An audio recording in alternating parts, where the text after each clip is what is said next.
today we're going to look at 3 places you can't go and people who went there anyways. But before we get into today's stories, if you're a fan of the strange, dark, and mysterious delivered in story format, then you come to the right place because that's all we do and we upload 2 or 3 times every week. So if that's of interest to you, the next time the like button has a big public speech they have to give, offer them a mint right beforehand. Except this mint is actually a plaque disclosing tablet. Also, please subscribe to our channel and turn on all notifications so you don't miss any of our weekly uploads. All right, let's get into today's stories.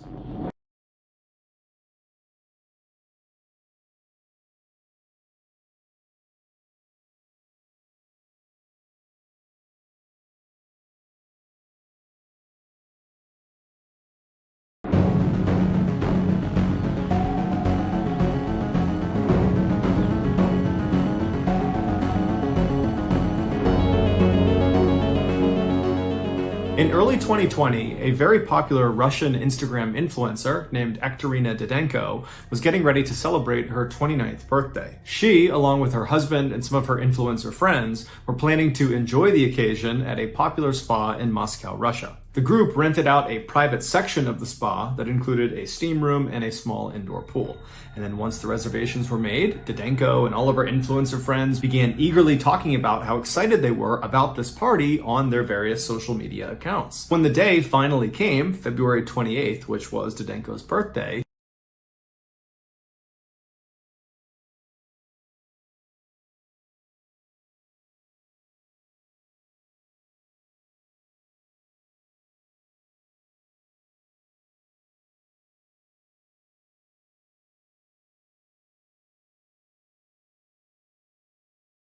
friends began eagerly talking about how excited they were about this party on their various social media accounts. When the day finally came, February 28th, which was Didenko's birthday, Didenko, her husband,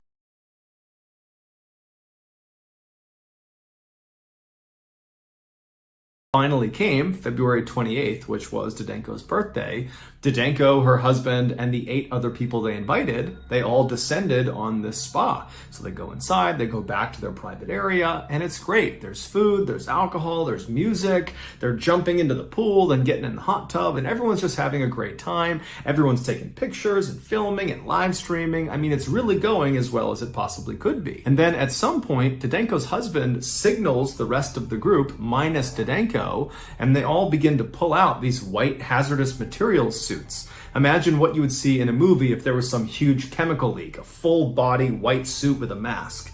And so they're all putting on these hazmat suits, and they give one to Didenko, who puts it on as well, and they tell her this is part of her big surprise. Now, it's unclear if Didenko actually didn't know what was going to happen next, or if she's just pretending to be surprised because it would do better on social media, because this is all being filmed and she's an influencer.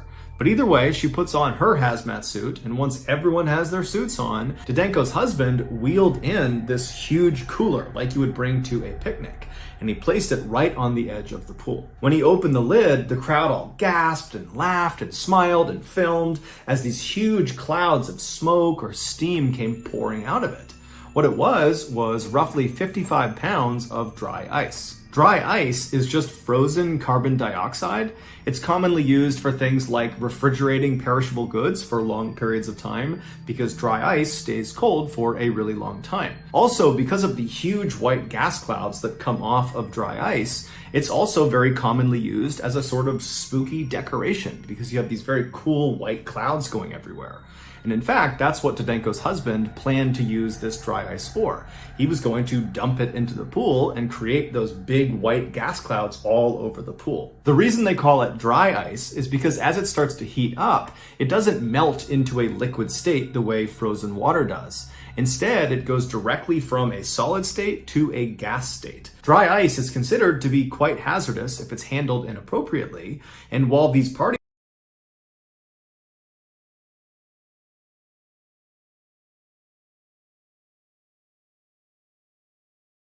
goers all had their hazmat suits on, it's unlikely they were actually wearing them for safety. It's far more likely they were wearing them because it would look good on social media and would kind of hype up the stunt they were about to do. And so after the dry ice was revealed inside of this cooler, Zdenko's husband and another of the partygoers grabbed the sides of the cooler and they dumped its contents directly into the water.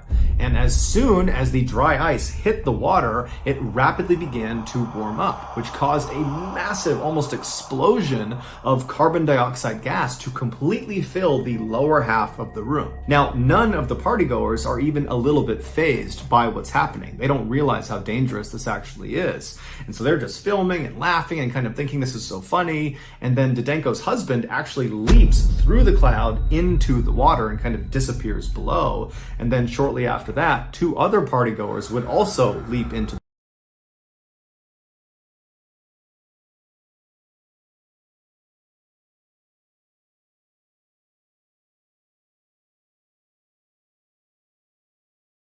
below, and then shortly after that, two other partygoers would also leap into the pool. One of the main reasons dry ice is considered to be so hazardous if handled inappropriately is because dry ice emits that carbon dioxide gas, which at high concentrations will displace oxygen.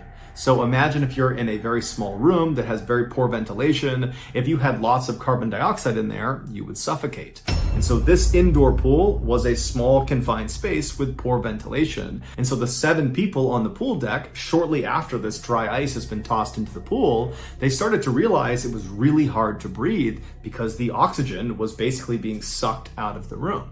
And so they were able to turn and actually run out of the pool deck before it was too late. Meanwhile, Zdenko's husband and the other 2 people who leapt into the pool, when they came back to the surface, they breathed in thinking they would be breathing in oxygen, but instead they breathed in an entire lungful of carbon dioxide, which in addition to displacing oxygen at higher concentrations inside of confined spaces with poor ventilation, it is also poisonous at higher concentrations inside of confined spaces with poor ventilation. And so when the 3 of them surfaced, they breathed in this poisonous gas, which caused 2 of them to immediately pass out and then just die, while the third, Zdenko's husband, he managed to stay conscious enough that he was able to climb barely out of the pool, and he tried to get to the door, but he couldn't get out in time. Eventually, he was pulled out and rushed to the hospital, but he would later die, not only from carbon dioxide poisoning, but also from having gone without oxygen for as long as he had.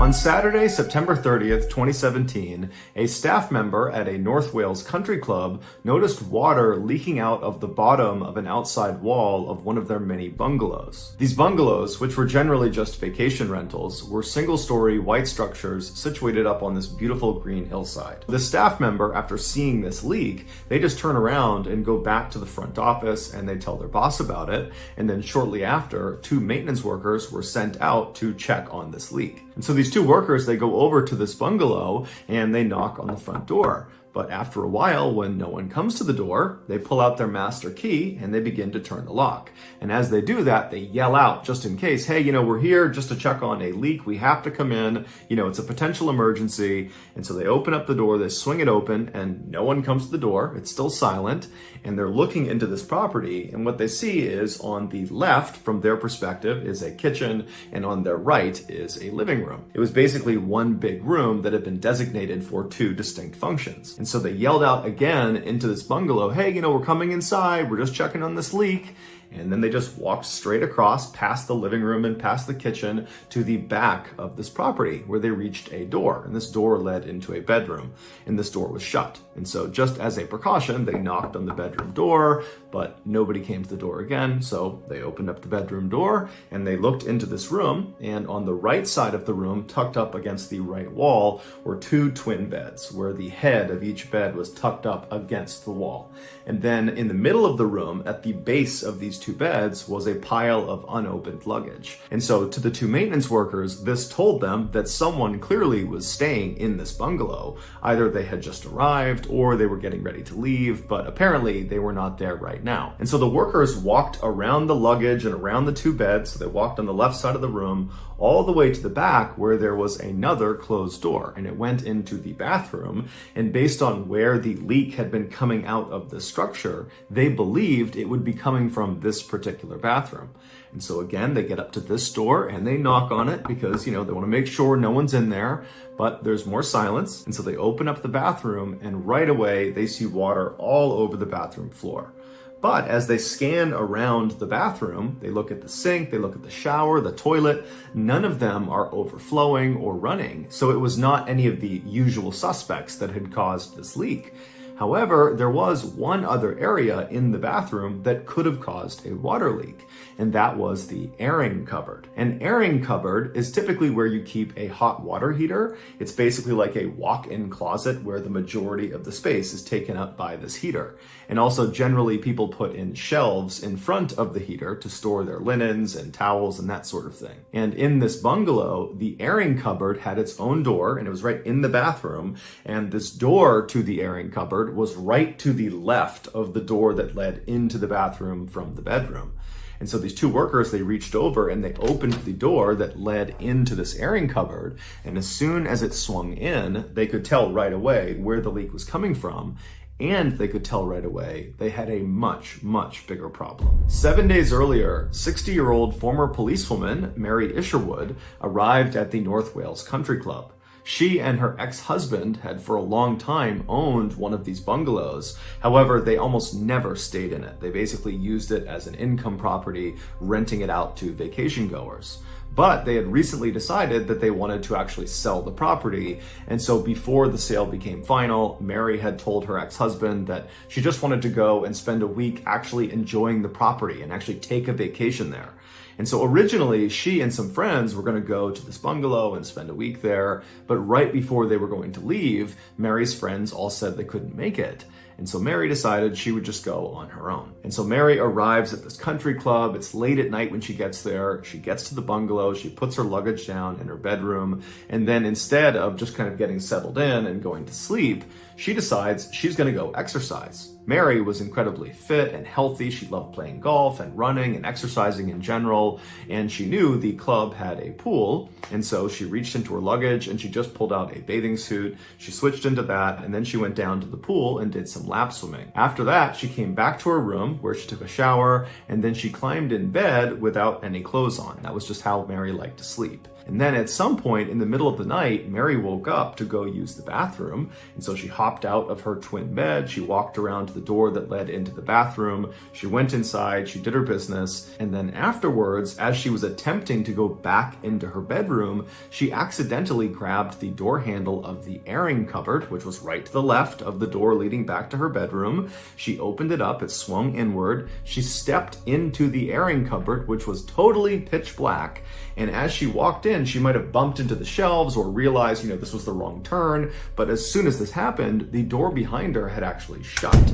And so she's inside of this tiny airing cupboard, realizing, okay, this is not where I need to go. I've made a silly mistake. She turned around to grab the door handle to open the airing cupboard back up again. But when she grabbed the knob, it disintegrated in her hands. It broke into multiple parts and fell to the ground. Now, this space she is in is pitch black. She has no way of knowing which parts go where for this doorknob. And so by touch, she reached down and she grabbed all these pieces, and she probably tried to put them together and put it back on this door to try to get it open, but she just couldn't do it. And so eventually, Mary would have realized this is a pretty serious situation. She was staying at this bungalow by herself, and she was not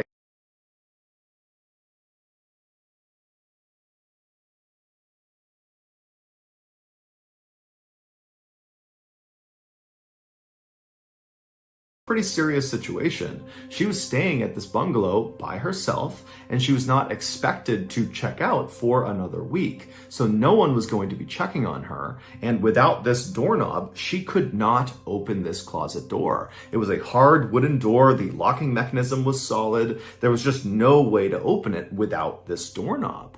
And so Mary began banging on the door and screaming out for help, but her bungalow was not actually connected to any other structures. It was a standalone. And so her voice did not carry very far, and the banging sounds she was making, those also did not carry very far. And so no one heard her. And so after several hours, she's just standing in this closet, probably thinking to herself, how in the world did I get myself in this position? But after the initial shock of this totally bizarre situation she was in had worn off, she decided to act. And so she turned away from the door and she faced towards the back of this closet. She would have been face to face with a row of shelves, but she wouldn't have been able to see the shelves because it was totally dark. And then beyond the shelves, farther into this closet, was the actual hot water heater. There was no wall behind the shelves. Basically, there was a space behind the shelves where this heater was. And so Mary grabbed one of these shelves and she managed to break it off the wall. And then she turned around and used this piece of wood and tried to smash the door, but very quickly realized that was just going to do nothing. However, she began striking the wall right next to the door, and she realized she could break through the drywall. She was starting to kind of burrow a hole. And so maybe she thought to herself, if I can just build a hole big enough right next to the door, I can reach through the hole and maybe open this cupboard from the outside. And so she began using this shelf to smash this wall, and she's burrowing as fast as she can, but the progress must have been very, very slow because she decides she needs a different tool. So she turns back around, so she's facing the shelves again, and she breaks down a few more shelves to clear a path to get to the water heater. And then once she could step past the shelves, once there was a path, she got right in front of this water heater, and then by touch began feeling around for any pipes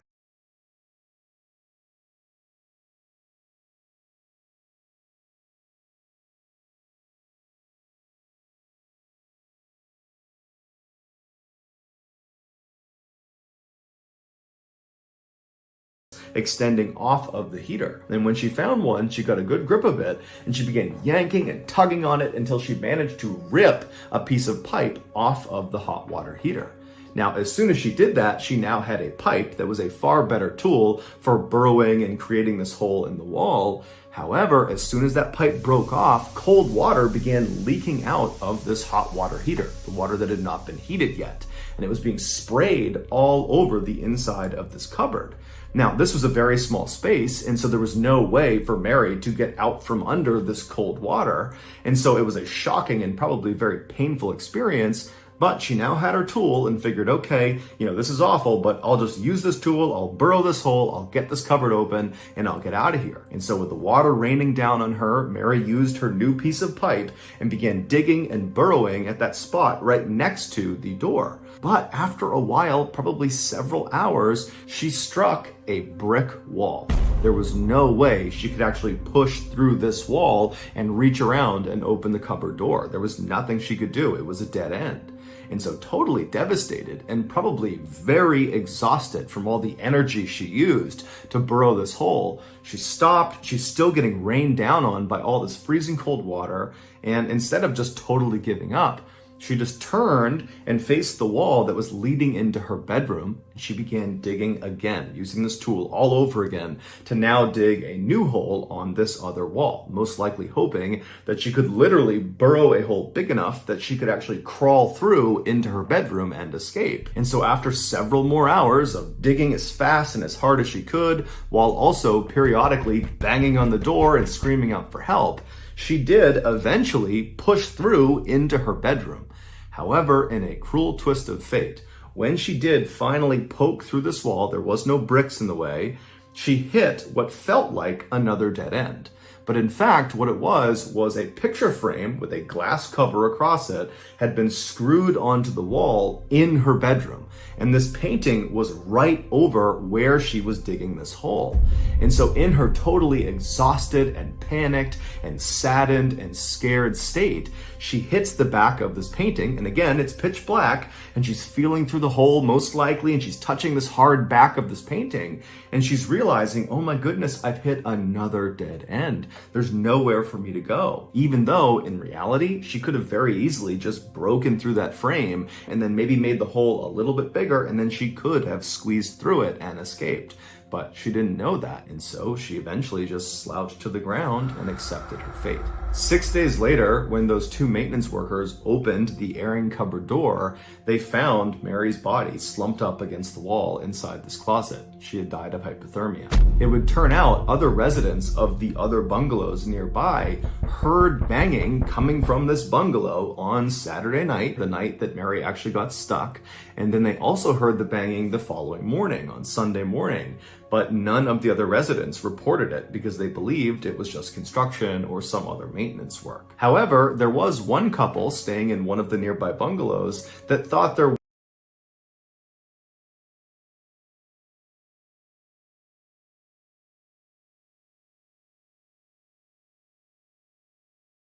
work. However, there was one couple staying in one of the nearby bungalows that thought there was something off about this banging, and they told each other if the banging persists past 5 p.m. on Sunday, so that's the day after Mary got stuck, this couple told each other that if it continues past 5 p.m., we'll report it. But as it happened, Mary stopped banging on the walls and yelling for help right around 5 p.m. on Sunday. And so this couple, right as they're getting ready to go tell the front desk, the banging stopped, and so they stopped worrying about it. It's unclear how long Mary survived after she stopped banging around 5 p.m. on Sunday. It could have been minutes, it could have been hours, it could have been days. Mary's family would ultimately sue the country club for negligence. However, the outcomes of this case have not been made public.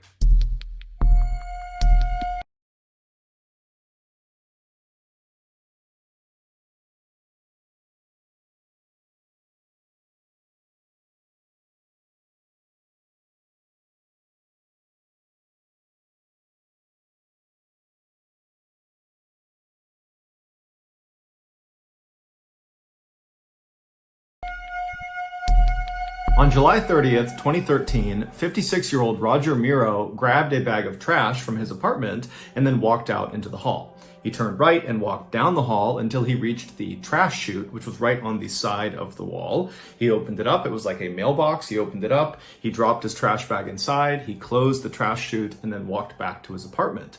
When he got back inside, he instinctively reached down to his right pocket to grab his cell phone, but it wasn't there. So he grabbed his left pocket, wasn't there either. He checked his back pockets, he's fishing around, and he realizes he doesn't have his phone. So he figures, okay, I must have put it down somewhere in my apartment. Now, Roger was legally blind, so it made looking for small things in his apartment quite difficult. But nonetheless, he began looking all over his apartment for his phone. He started in the kitchen, he looked all over the place, checked all the surfaces, no cell phone. He went to the living room, to the bedroom, to the bathroom, but there was no cell phone. And so Roger thought maybe when he walked to the trash chute, he might have dropped the phone in the hallway. And so he left his apartment, he turned right, and he walked along, retracing his footsteps all the way to the trash chute. But all along the way, there was no phone on the ground. And so as he's standing in front of the opening to this trash chute, he thinks to himself, maybe I accidentally put my phone in the trash bag that I have now just dropped down this trash chute. And so as Roger is standing there wondering what he's supposed to do, one of his neighbors walked out into the hall and looked down and saw Roger standing there kind of inquisitively looking at this opening to the trash chute. And they asked Roger, what's going on? And Roger explained the whole phone situation. And the neighbor said, well, hey, why don't you go down to the first floor and ask the manager if you can get the key to the trash room on the first floor where all the trash goes. And so Roger said, thank you very much. He turned and made his way to the elevator, and the neighbor went back inside of his apartment. Roger went down to the first floor. He went to the manager's office. He knocked on the door. And when the door opened, the manager was obviously very busy with something. And Roger would say, hey, I'm just looking to get into the trash room. I think I might have accidentally thrown my phone away. And I just want to have a look in the trash to see if I can find it. Now, this manager knew he was not allowed to let anybody who lived in the apartment complex go into that trash room on their own. It was a dangerous space. And so the manager was supposed to go in there with them if they needed to go in and look around in the trash. But right when Roger went up to the manager's office, the manager was waiting for a very important phone call and so couldn't really leave his office. But the manager kind of empathized with Roger and felt bad for him and said, okay, you know what? I'll just give you the key. You can go in there on your own and go looking for your cell phone. I hope you find it. And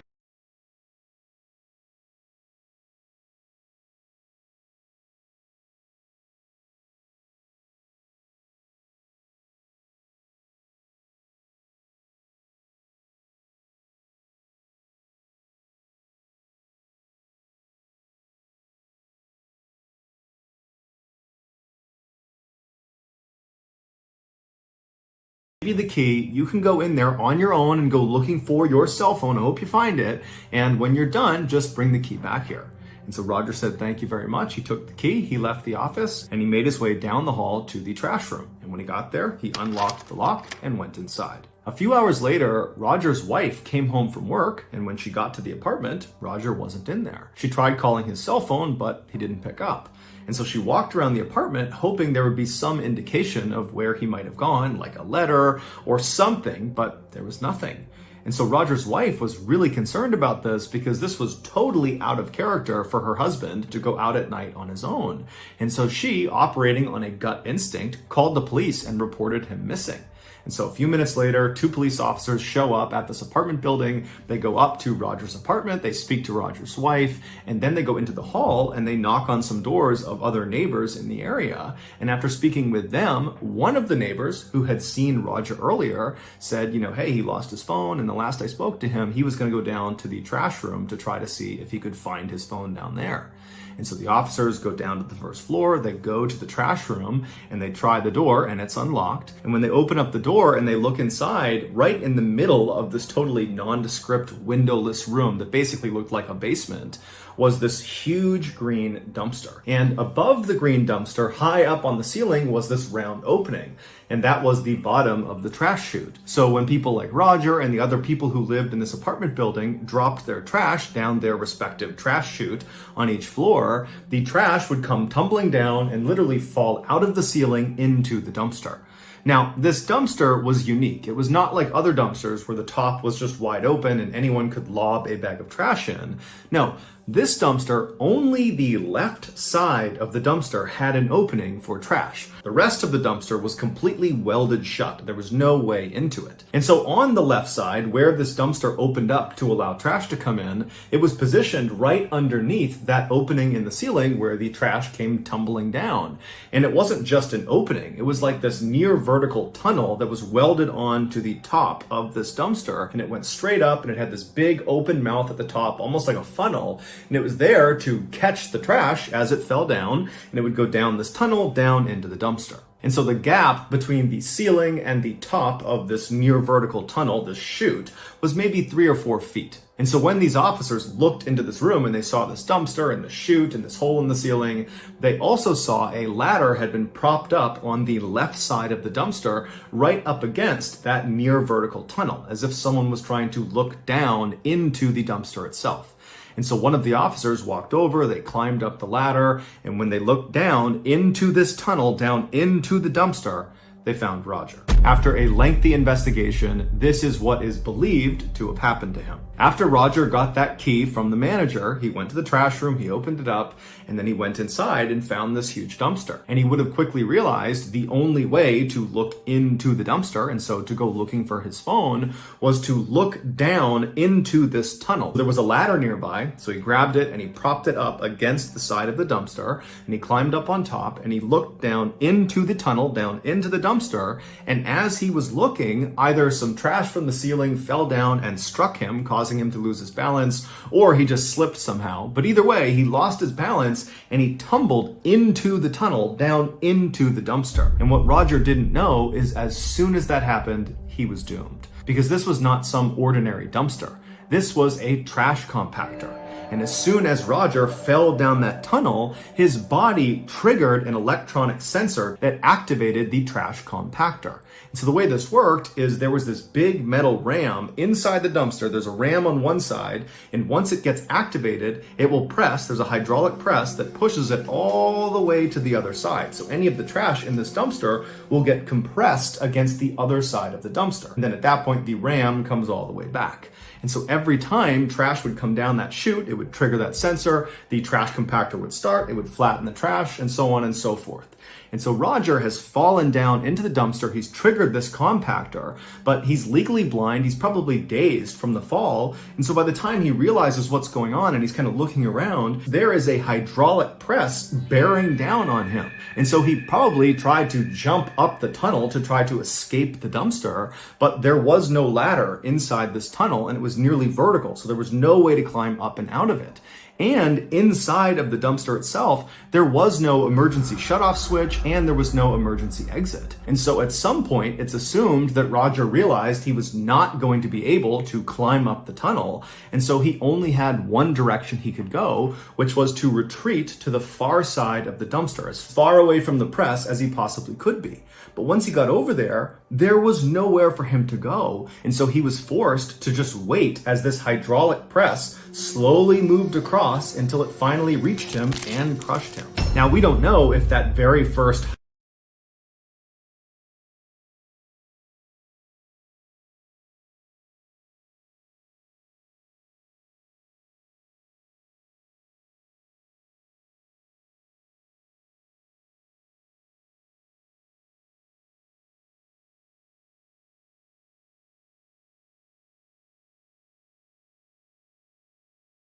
And so he was forced to just wait as this hydraulic press slowly moved across until it finally reached him and crushed him. Now, we don't know if that very first hydraulic press actually killed Roger.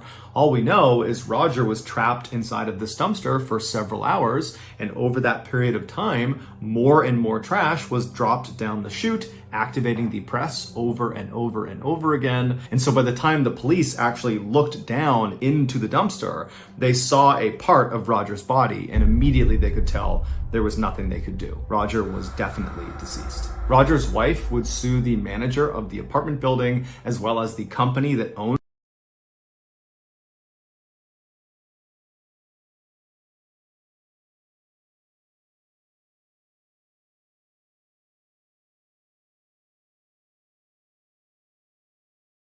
Roger's wife would sue the manager of the apartment building as well as the company that owned the apartment building for their negligence, but the outcomes of that case have not been made public. So that's going to do it, guys. If you found this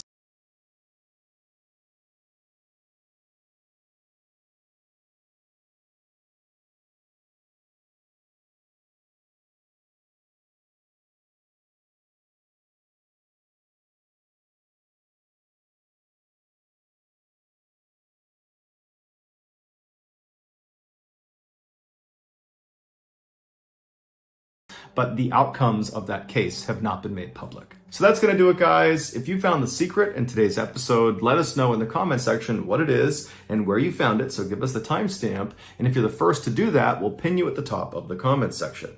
If you got